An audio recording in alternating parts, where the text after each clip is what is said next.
The silent warning. The vast emptiness of space seemed even more profound as the International Space Station Horizon drifted silently in Earth's orbit. Lieutenant Olivia Reeves floated near the observation deck, her eyes fixed on the endless void beyond. 6 months into her rotation, the spectacular view still left her breathless. Still stargazing, Lieutenant, the voice of Dr. Nathaniel Wung broke through her thoughts. The station's chief scientist pushed himself through the narrow corridor, tablet in hand. Just wondering what else is out there, Olivia replied, turning to face him. Hard to believe we're alone in all this vastness. Nathaniel's expression shifted, a mix of excitement and concern. About that, I need your help with something unusual. He handed her the tablet. Our deep space sensors picked up strange energy signatures near Neptune's orbit. The patterns are too regular to be natural phenomena. Olivia studied the readings, her training in astrophysics immediately recognizing the implications. How long has this been happening? 4 days now, Nathaniel answered. Mission Control wants us to redirect all available instruments to that sector. Whatever it is, it's moving toward us. For the next week, the Horizon crew worked tirelessly, monitoring the approaching anomaly. The energy signatures grew stronger and more defined each day. It's definitely artificial, Olivia reported during a video conference with Earth's Unified Space Command. On the screen, Director James Hudson nodded gravely. We're tracking it too, Hudson confirmed. The United Nations has convened an emergency session. This could be at first contact. 3 days later, the mysterious object appeared at the edge of the solar system.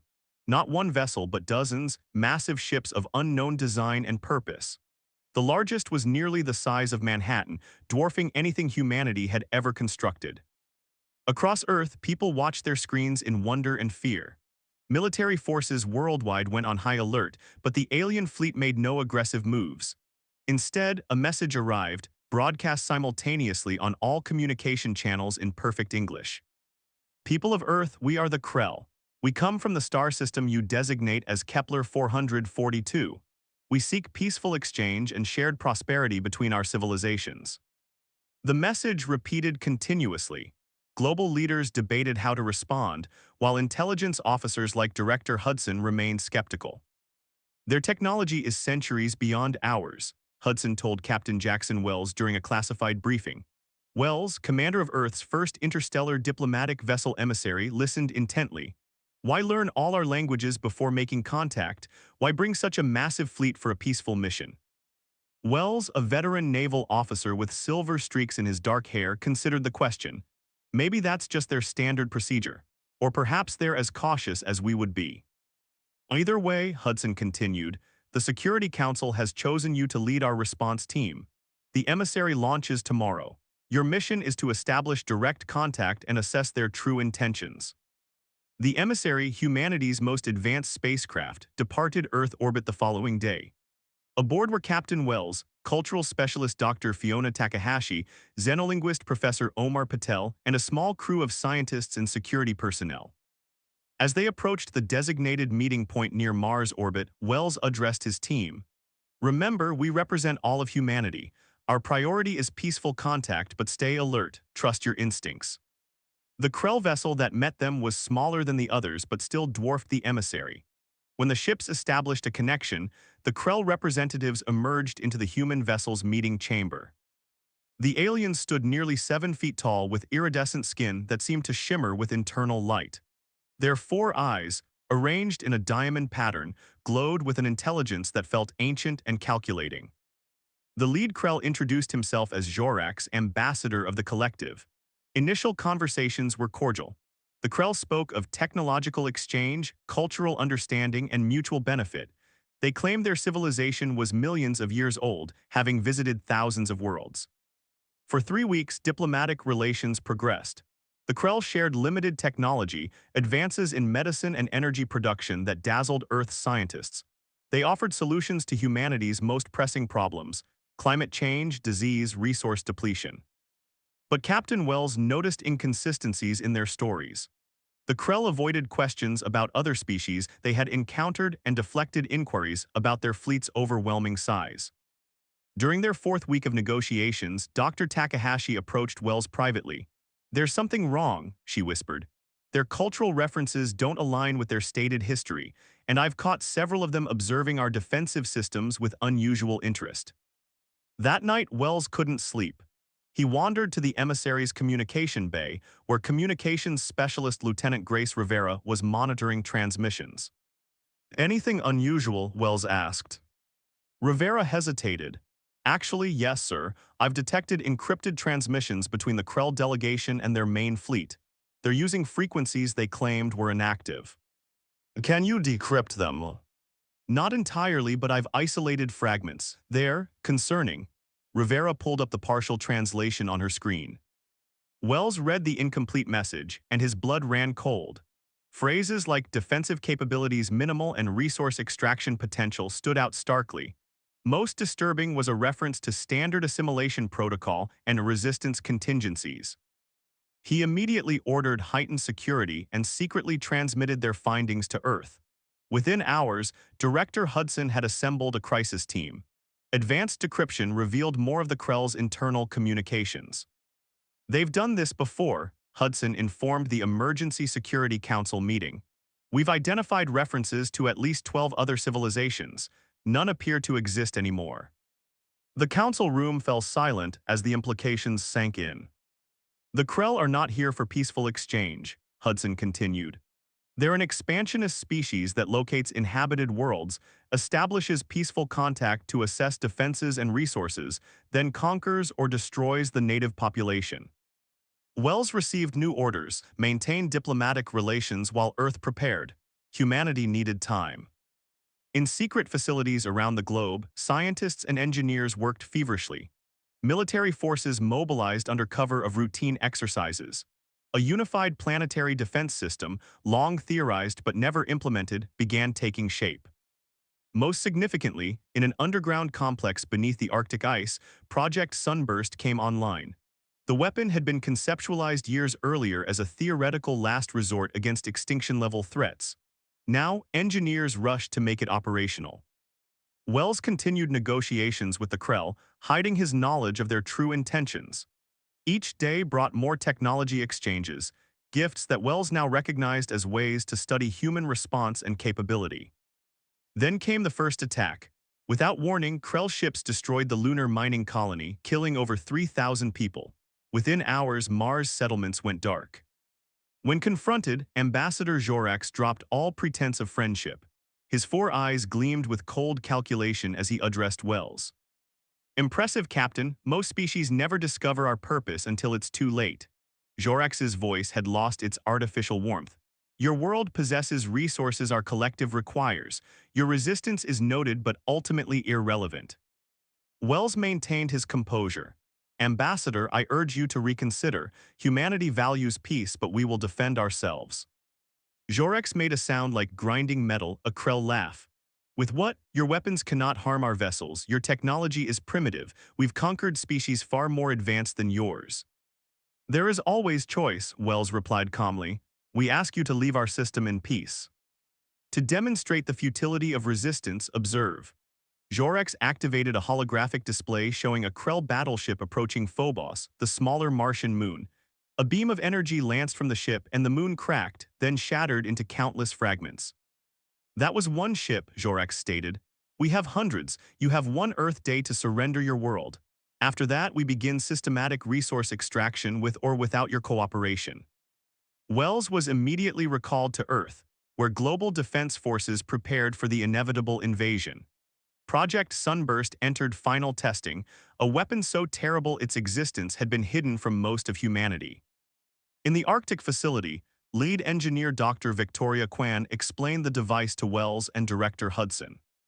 Sunburst creates a quantum rupture in spacetime, she said, her voice grave. Once activated, it will expand at near-light speed, consuming everything in its path: matter, energy, even space itself. Within minutes, it will engulf the entire inner solar system. And there's no way to stop it once started, Wells asked. None, Kwan confirmed. That's why we built it here in the deepest facility we could create. Not that depth will matter. Once activated, nothing survives, not us, not the Krell, nothing.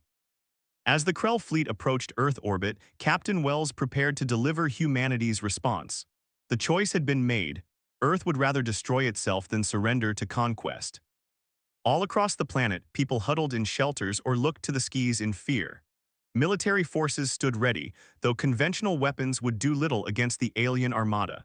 Everything now depended on whether the Krell would believe humanity's final, desperate threat. The countdown to Earth's most dangerous response had begun. The next 24 hours would determine whether humanity survived or took one final, defiant stand against those who sought to conquer them.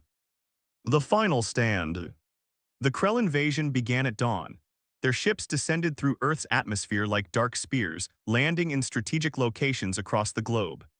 Commander Theo Blackwood stood on the roof of the Pentagon, watching as alien vessels appeared over Washington, D.C., their massive hulls blocking out the morning sun. "It's happening," he said into his secure comm. "All defense networks, this is Commander Blackwood. Initiate Protocol Fortress." Around the world, military forces sprang into action. Years of training for conventional warfare hadn't prepared them for this threat, but humanity's desperate preparations of the past weeks had given them a fighting chance. In Tokyo, Lieutenant Kira Tanaka led her squadron through the devastated financial district. "Keep formation," she ordered, her voice steady despite the chaos. "Focus fire on their Walker unit sensor arrays." Her team moved with practiced precision, using the specially developed electromagnetic pulse weapons that could temporarily disrupt Krell technology. The aliens had expected an easy victory. They found instead a species fighting with desperate ferocity for its survival. Every inch of ground was contested. Civilian volunteers fought alongside military units, using whatever weapons they could find or create. In orbit, the space battle raged with equal intensity. Colonel Marcus Jefferson commanded what remained of Earth's orbital defenses from the battle carrier Defiant. His forces were outnumbered and outgunned, but they fought with tactical brilliance, using Earth's satellites and space debris as cover.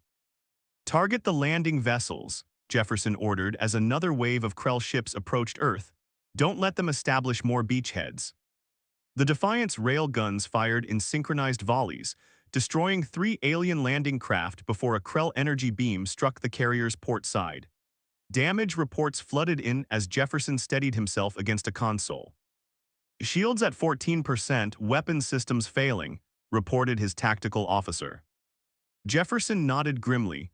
"Broadcast to all Earth vessels, implement scatter protocol, hit-and-run attacks only, live to fight another day."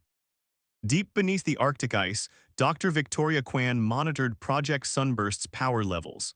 The weapon now pulsed with an eerie light that bent the air around it. "Quantum containment field holding at 97% efficiency," she announced to Director Hudson, who stood watching the main display with Captain Wells. "Time until full activation capability?" Hudson asked. 3 hours, Kwan replied. "We're channeling power from every operational nuclear plant and solar array on the planet. The energy requirements are unprecedented." Wells studied the live battle feeds. Human resistance was fierce but failing. Major cities had become war zones. Millions of civilians huddled in underground shelters while Krell forces methodically expanded their control zones. "The Krell didn't expect this level of resistance," Wells observed. "Look at their deployment patterns, they're adjusting their strategy, committing more resources than planned." Hudson nodded. "Our intelligence indicates they've conquered at least 12 other civilizations. None fought back with our coordination or determination." "Perhaps that's our only advantage," Wells said. "We need to keep them off balance until Sunburst is ready. Then I'll deliver our final message." In London, the resistance fought street by street. Major Diana Foster led a mixed unit of British Special Forces and civilian volunteers through underground tunnels that had once been part of the city's subway system. "Upper levels report Krell walkers moving south along the Thames," her scout reported. 3 of their harvester units have begun extracting minerals from Westminster. Foster checked her tactical display. "We'll hit them from below. Plant the EMP charges at these junction points," she indicated several locations on the map. "When their walkers cross above, we detonate simultaneously." One of the younger volunteers, a university student named Julian, looked up from checking his weapon. "Is it true, Major, about Project Sunburst?" Foster met his gaze steadily. Everyone in the resistance had heard whispers about humanity's last resort weapon. "Yes, it's true." "So we're fighting just to die on our terms?" another volunteer asked bitterly. We're fighting because the Krell need to learn, Foster replied, her voice firm but compassionate. That humans don't surrender, that if they force us to this point, we'll take them with us. The hope is they'll realize this and withdraw before it's too late. In his command ship hovering above what remained of Geneva, Jorax reviewed the battle reports with mounting concern.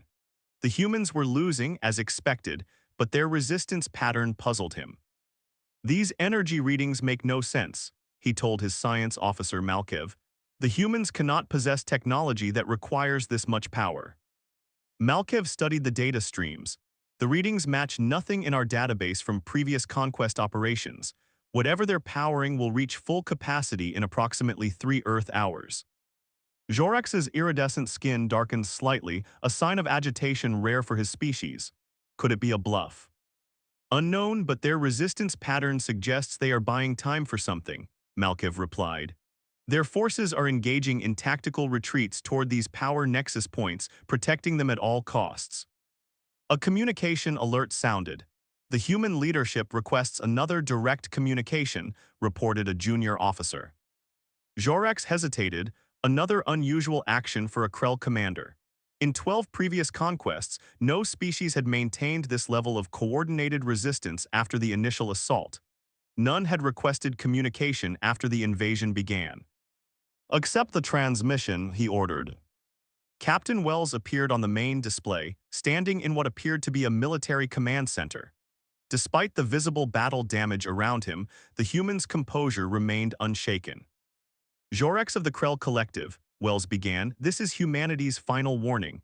Throughout our history, we have faced extinction many times, from ice ages, from asteroids, from our own weapons. Each time we survived, we will survive you too." Wells paused, letting his words sink in. "We have observed your kind for longer than you realize. We understand what you are and what you've done to other worlds. If you continue this invasion, you will face a response unlike anything your species has ever witnessed."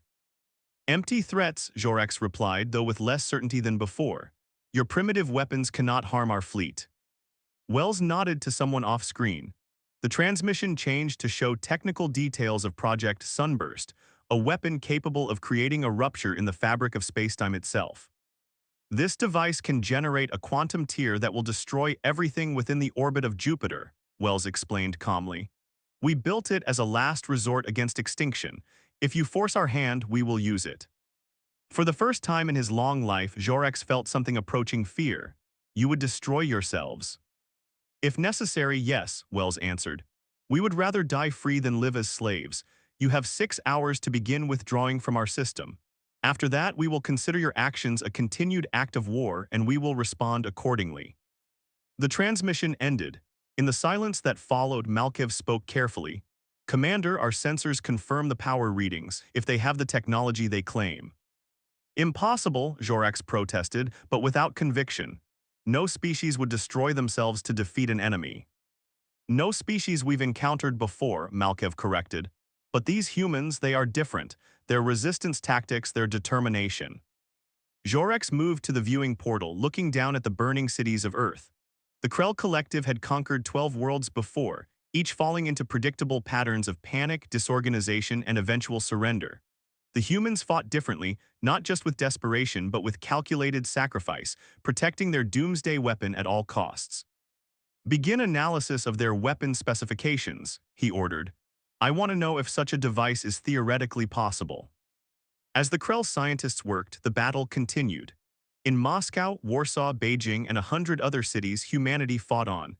They had no illusions of conventional victory, only the grim determination to hold out until the final ultimatum expired. In the Arctic facility, Dr. Quan made the final adjustments to Project Sunburst. The sphere now pulsed with blinding intensity, reality itself seeming to bend around it. "Power flow is stable," she reported. "All systems are ready for activation." Director Hudson nodded solemnly. "The World Council is standing by. Captain Wells will deliver our final communication to the Krell shortly." Quan stepped back from the control panel and looked at the weapon they had created. "I never thought we would actually use it," she said softly. "I always believed it would just be a deterrent." "None of us did," Hudson replied, "but here we are." 3 hours later, Captain Wells stood in the command center, preparing to deliver humanity's final message. The screens around him showed the battle raging across Earth and in orbit. Casualties were catastrophic, but the defense forces had accomplished their mission. Project Sunburst was ready. Before Wells could transmit, an alert sounded. "Sir," the communications officer called, "we're receiving a message from the Krell command ship." On the main screen, Jorax appeared. The alien commander looked different, his iridescent skin had dulled, and his four eyes no longer glowed with confidence. "Captain Wells," Jorax began, "our analysis confirms the theoretical possibility of your quantum rupture device. We have also observed your species' willingness to sacrifice for collective survival." He paused. "The Krell Collective has never encountered such determination." Wells waited silently. "We are withdrawing our forces from your system," Jorax continued. "Your world will remain untouched." "And the other worlds in your path?" Wells asked. "What of them?" The alien hesitated. "This encounter has caused the collective to reassess our expansion protocols. We have much to consider." Within hours, the Krell vessels began rising from Earth's surface. Their massive fleet reassembled in orbit, then moved beyond the moon, accelerating toward the outer solar system. In the Arctic facility, Dr. Kwan initiated Project Sunburst's shutdown sequence. Her hands trembled slightly as she entered the commands. "We were seconds away from the end of everything," she whispered. Hudson placed a hand on her shoulder. "But we didn't have to use it, that's the victory." 1 month later, Earth began its recovery. The destruction had been immense, major cities lay in ruins, millions had perished. Yet humanity had survived and, more importantly, had maintained its freedom. Captain Wells stood with Director Hudson on the observation deck of the newly reconstructed space station Horizon. Below them, Earth shone blue and white against the darkness. "Our deep space sensors have tracked the Krell fleet," Hudson reported. "They've bypassed 2 star systems with habitable worlds." Wells nodded. "Do you think they learned their lesson?" "About humanity, perhaps." Hudson turned to look at the stars. "But the greater lesson might be for us. We created a weapon that could destroy everything, and we were prepared to use it." "We also chose not to when given the chance," Wells reminded him. "That's worth remembering too." As they watched, hundreds of reconstruction ships moved in Earth orbit, building the foundations of a new planetary defense system. Humanity had faced its greatest threat and survived, not just through force, but through unity and the willingness to sacrifice everything rather than surrender. "What now?" Hudson asked quietly. Wells gazed at the distant stars, where other civilizations might be facing their own existential challenges. "Now we rebuild, we learn, and we prepare not just to defend Earth but to become something better than we were before." In the vastness of space, the message of humanity's stand against the Krell Collective spread to other worlds. Earth had delivered its last broadcast not of surrender, but of defiance, and in doing so had changed the course of galactic history.